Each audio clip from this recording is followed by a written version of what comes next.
everyone. Welcome back. We are going to be doing a pretty quick low back release practice.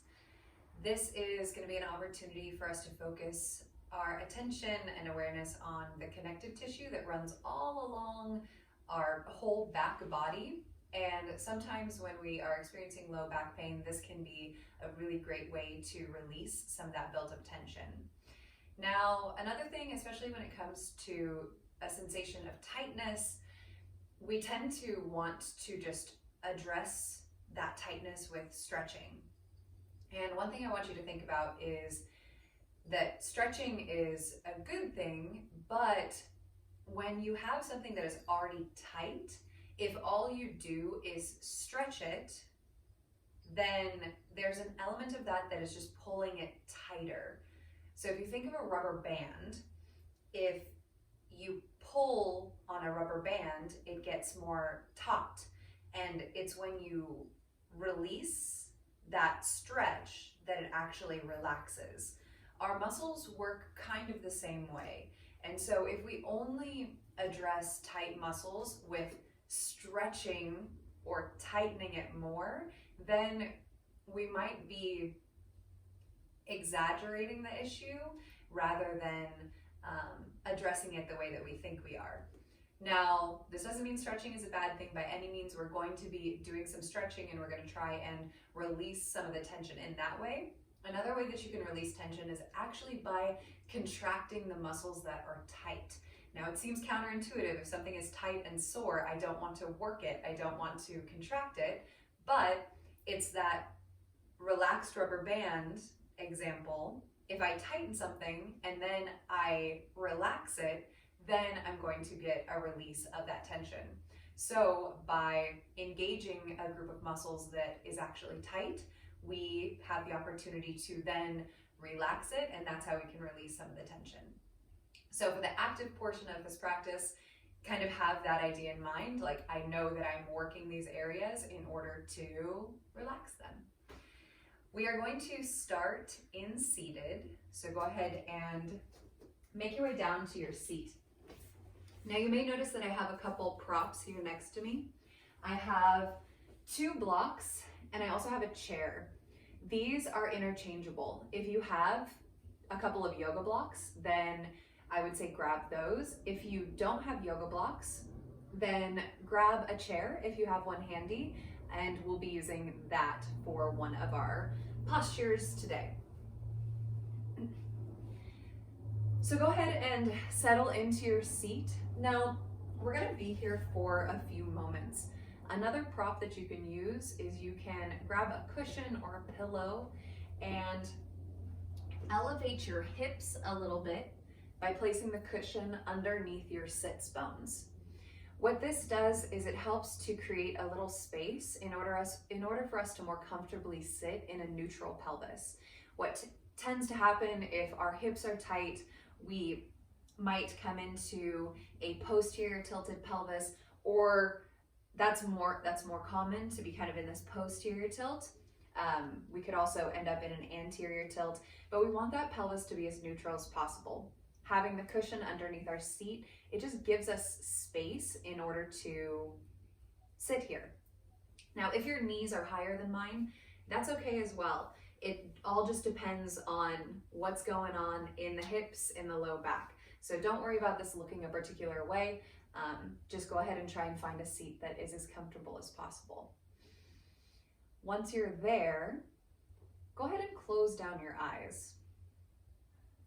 Now, if closing down your eyes feels a little awkward or it feels a little vulnerable, that's okay. And you can simply take the gaze down to the floor in front of you and maybe work toward closing those eyes.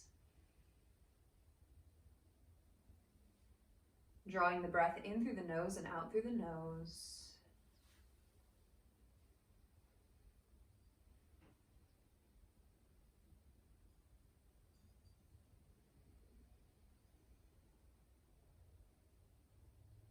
Feeling the sits bones rooting down either into the cushion or into the floor underneath.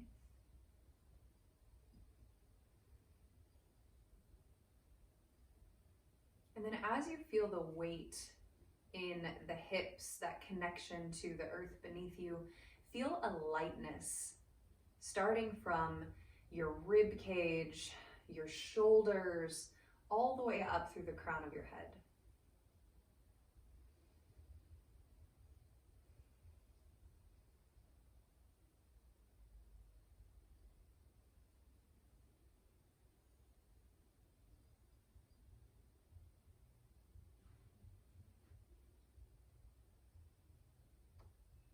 Yoga is constantly asking us to seek balance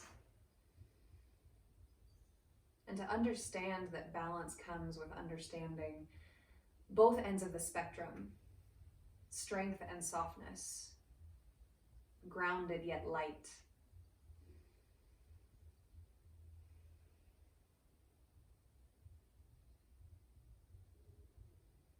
Even though these things seem so different, when they coexist, that's when we experience balance.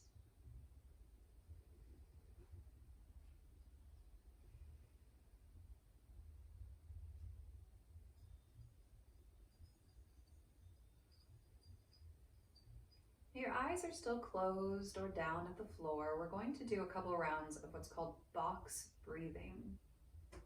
Now, this is a breathing technique that can help with anxiety. It helps to just kind of bring some awareness to the breath and our focus to the breath instead of having our mind jump around to any number of things. Now, the way this is going to work is we're going to inhale for a count of 4, hold the breath at the top for a count of 4, exhale for that same count, and then hold the breath at the bottom. This will be a complete round, or a box, if you can imagine that in your mind's eye. And we'll do a few rounds of this together. First, take an inhale in through your nose, and then exhale out through your mouth.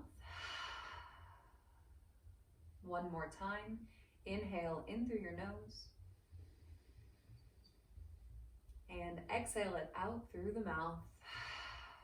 And then we'll begin our box breath with an inhale in through the nose for 4.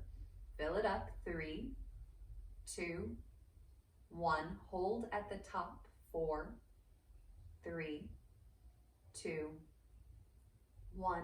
Exhale. 4, 3, 2, all the way out.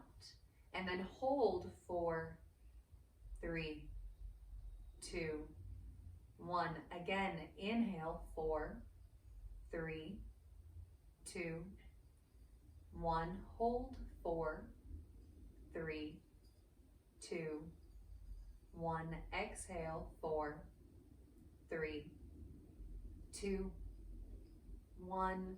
Hold. 4, 3, 2, 1. A little longer this round. Inhale. 5, 4, 3, 2, 1. Hold. 5, 4, 3, 2, 1. Exhale. 5, 4. Control that breath. 2, 1. Hold. 5, 4, 3, 2. Last round. Inhale. 5, 4, 3, 2, and 1. Lengthen the back of the neck. Hold. 5, 4, 3, 2, 1. Controlled exhale. 5, 4, 3. Emptying everything out. 2, 1. Hold at the bottom. Complete the cycle. 4, 3, 2, and 1. Inhale and exhale. Returning to a more typical breath cycle for you.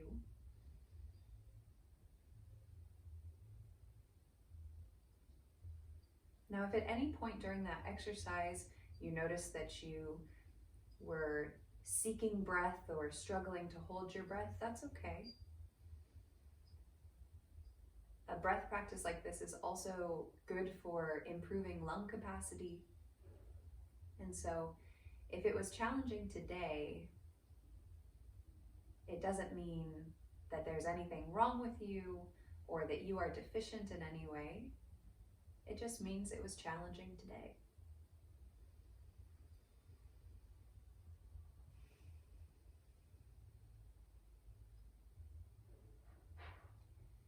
Either softly opening up your eyes or keeping the eyes closed down, release your chin down to your sternum. So drop your chin down to your chest and feel an opening through the upper back and the back of the neck.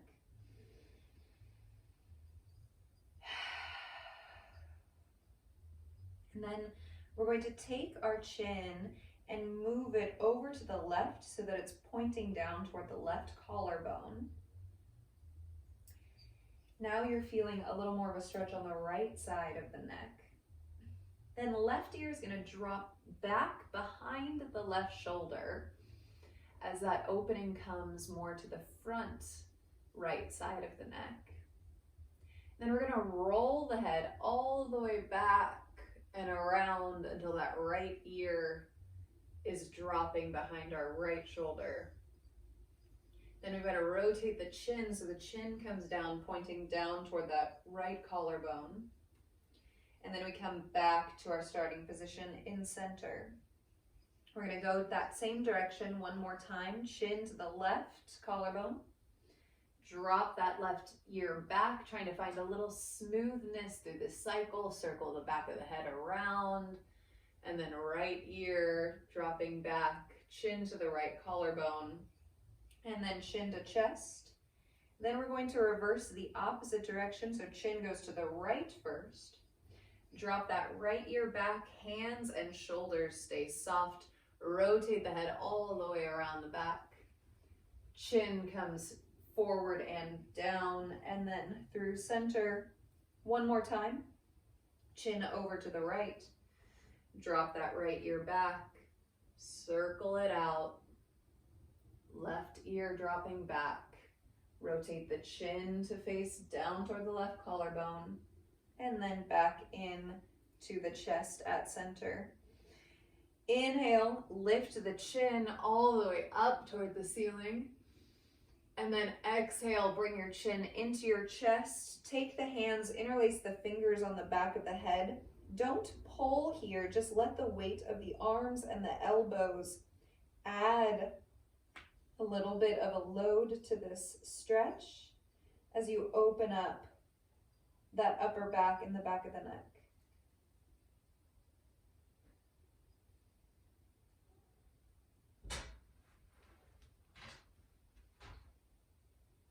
And then go ahead and take your cushion out from underneath you. We're going to move on to quadruped. So we're going to find ourselves in quadruped, taking our time as we get there. Now here's where we're going to open up the upper back a little more actively. Take your left hand and cup your right shoulder with the left hand.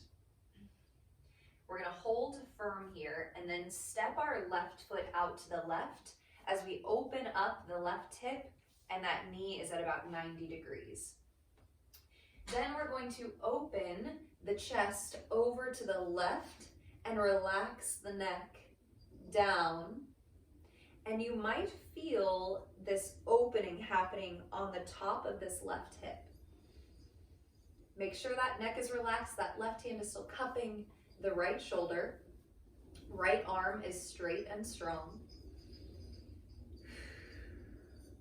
Then we're going to take this left elbow and we're going to reach the left elbow up over our head, release that connection with the right shoulder, and then backstroke this left arm around a couple times. Remember, you can goalpost the arm or you can keep it straight.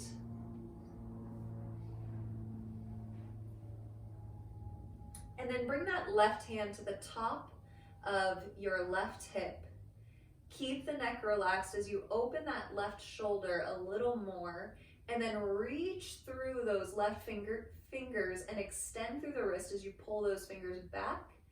And then you're going to take your chin and you're going to rotate your chin down toward your right shoulder, taking your gaze to your right thumb. All these little pieces are tapping into that connective tissue. And so we're actually stretching this left side of our low back and the top of that left hip.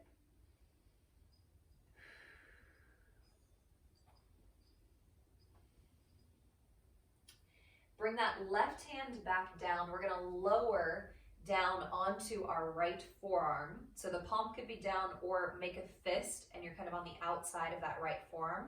Left hand is going to provide support here. Take your left leg back. That knee is still bent and you're floating that left leg. Here's the work. Then you're going to make a fist with your left hand. Put that fist down on the floor and then lift and lower your left elbow. So we're rotating the shoulders a little bit here. We've got a lot of stability going. The glutes are working. That right shoulder is on. One more time. And then place the left hand on top of that left hip and pulse that left leg up and down a couple times. Left arm reaches up over that left ear. And then left knee to elbow and reach, knee to elbow, extend, last time, knee to elbow and extend. Bend that left knee, place the left hand down. Here's where we get a little funky. We're gonna drop our left foot back behind us as we come down onto our right hip. We finish in ballet sit. So both knees are bent. We're primarily on our right hip. Your right elbow is still down. Reach that left arm up and over.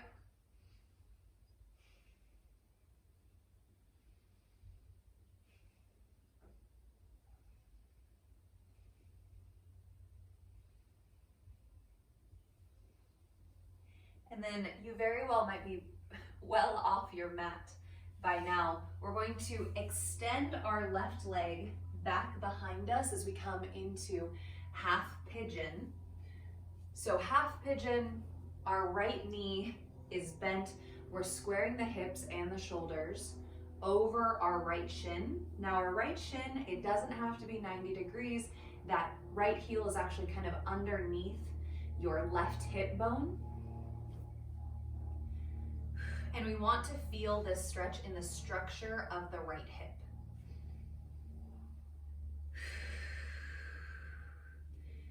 Pull in your core a little bit so we're not letting the belly just kind of spill out. We're maintaining our posture, we're maintaining skull, scapula, sacrum, and we're focusing on feeling this in the structure of that right hip.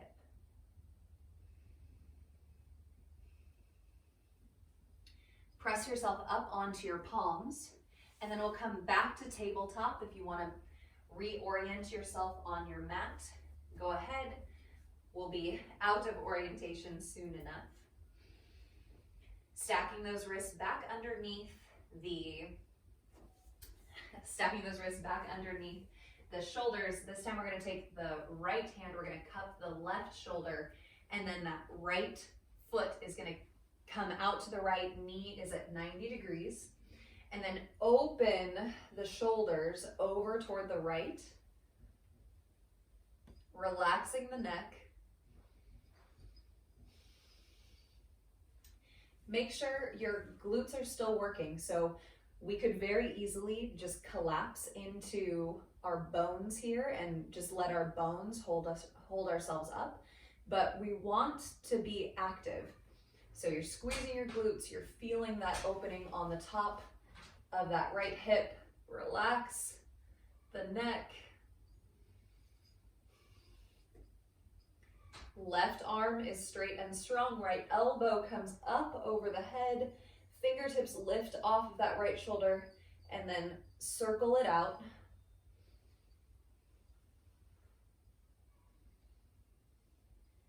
Finish with your right hand on top of that right hip. And then reach the right fingertips back and extend through the wrist, pulling the fingers back toward the top or the back of your forearm. That neck stays relaxed. And then chin comes down toward that left shoulder, gazes at your left thumb.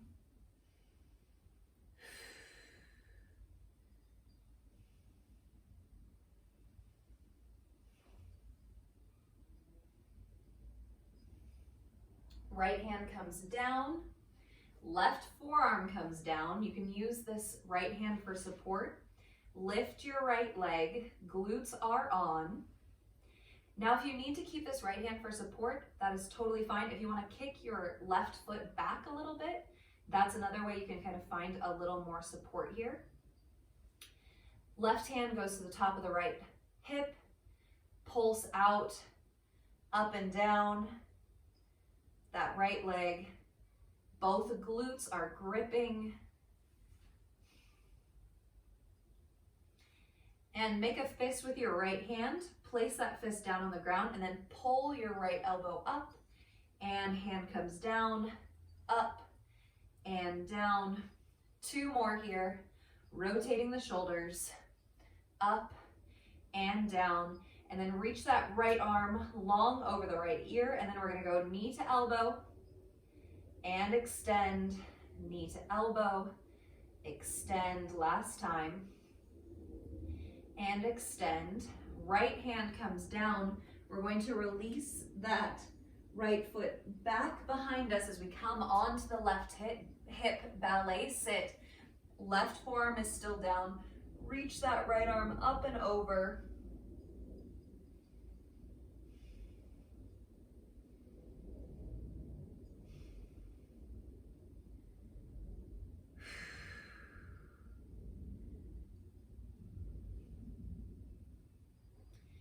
And then as you release the right hand down, walk your hands over to the right a little bit as you extend your right leg back, softening into half pigeon. Again, keys here, hips are square, so we're not sitting on that left hip. We're trying to square our hips, square the shoulders. That left hip very well might be floating. If you feel like you need a little support, then you can take a block or a cushion and you can place it underneath that left hip. And then your left heel is coming back and it's kind of underneath your right ASIS. If you want to come down to forearms, you can come down to forearms. That can be a little more relaxing and restorative variation, but relaxing and restorative doesn't mean just kind of sinking and spilling into the pose. We're still in posture and we're still connected to what's going on in our core, in our back body, as well as in that left hip.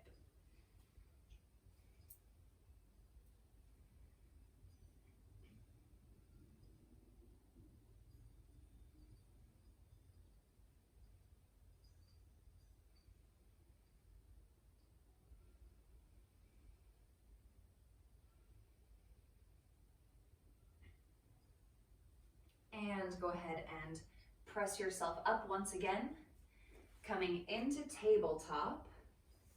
And then if you have blocks or your chair, then you're gonna place the 2 blocks next to one another about shoulder width apart. Or if you're working with a chair, then you're gonna place that chair on the top of your mat. So I'll show both variations of this next pose. But first, facing either your blocks or your chair, press yourself up into a bent knee down dog.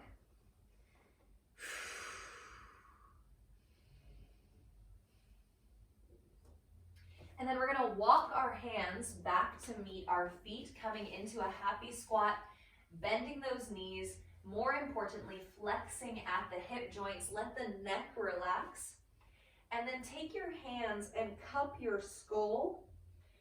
And as you gently pull the skull down, think about trying to lift your back body. And then hopefully you feel this really nice kind of pull on this connective tissue that goes from the heels all the way up to the skull.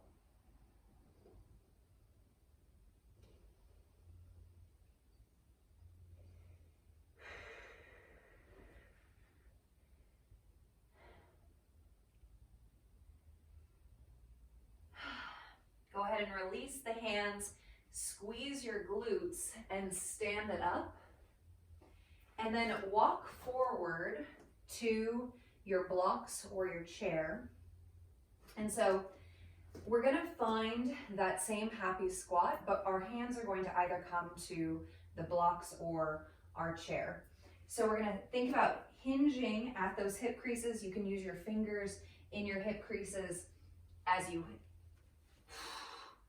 lift the pelvis and come into a little bit of a squat, bringing the belly to the tops of the thighs.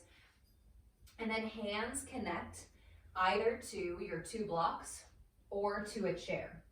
And if the blocks are too low, then you can modify with the chair as well. And then from here, I'm gonna heel toe my feet over to the left and then take my toes pointing over to the left. And I'm going to bend and straighten my legs. My hands stay connected to the chair and I'm feeling this opening, especially on my left side.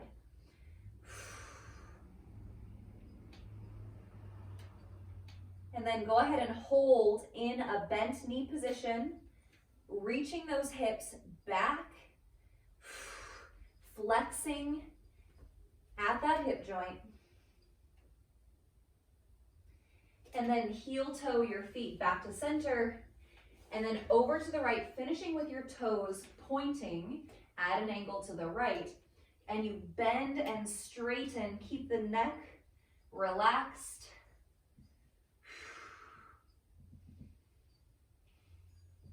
Arms are nice and long. If you want to even tense the fingers here, creates a little more action in the arms, which then stretches through the connective tissue. And then finish holding with a bend of the knee. You can kind of pulse here a little bit.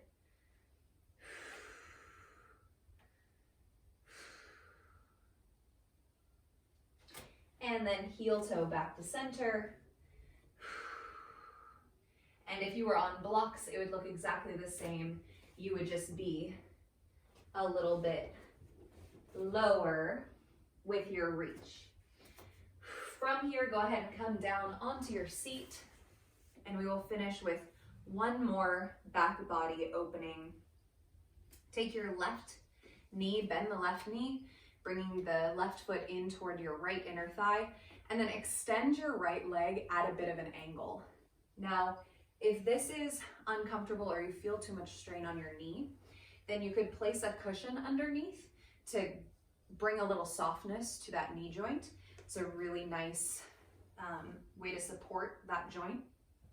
Now, another nice support is to have a block and place it on the inside of that right leg.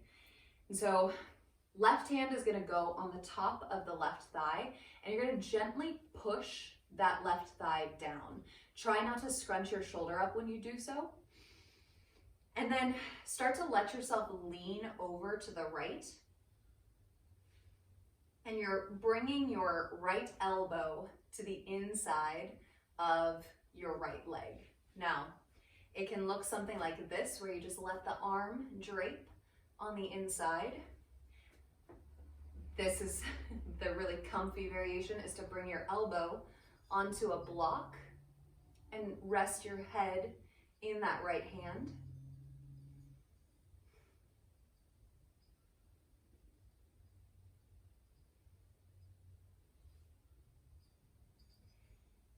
And this is working that connective tissue on that left-hand side.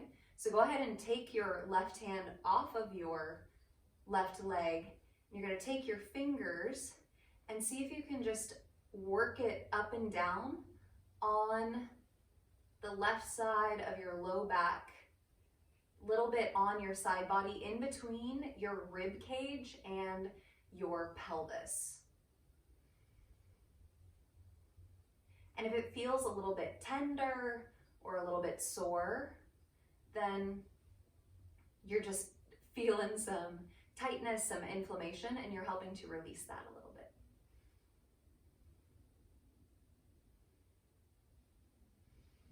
And go ahead and let that left hand relax for a moment. See if you can open up your shoulders, stacking that left shoulder over your right a little bit more.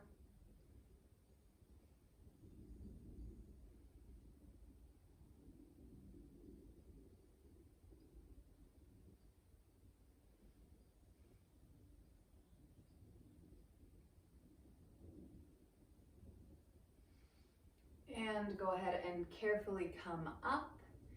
And as you sit up, take a moment and see if you can feel a difference between the two sides of your low back before we move on to the opposite side. So right leg is going to come in, left leg is going to come out. Remember how you can set this up. You could bring a little cushion underneath that left knee, the block to the inside of the left leg. Right hand comes down on that right leg and start to lean it over to the left. You could bring your elbow to the top of that block.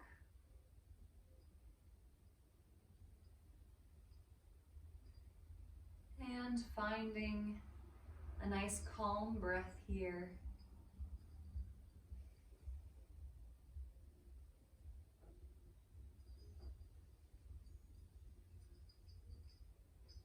That right side of the back is opening up a little bit. Take the right hand if you'd like and work up and down,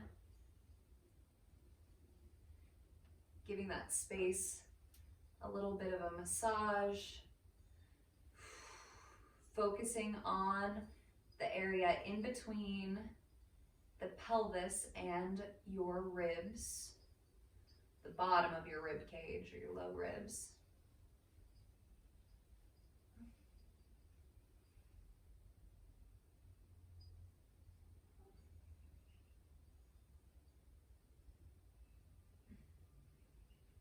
And then let that right hand take a rest.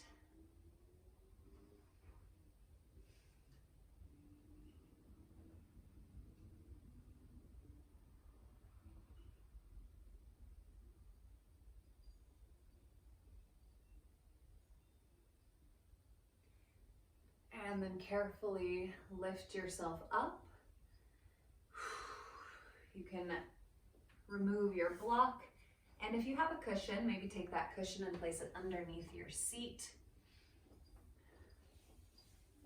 Finding a neutral pelvis, sitting up nice and tall.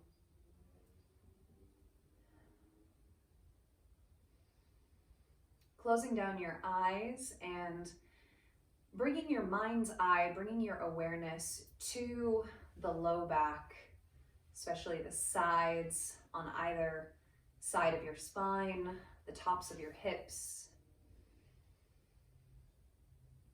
And take a moment to notice how those spaces feel.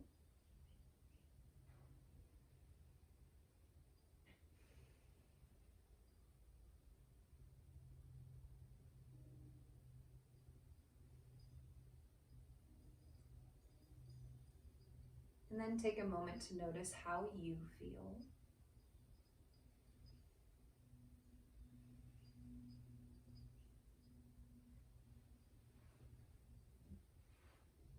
And then take a moment to acknowledge that every bit of how your low back feels, every bit of how you feel is okay.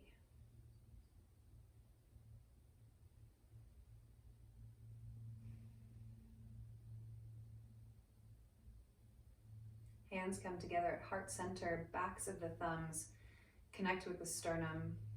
Lift the crown of the head as you tuck the shin slightly.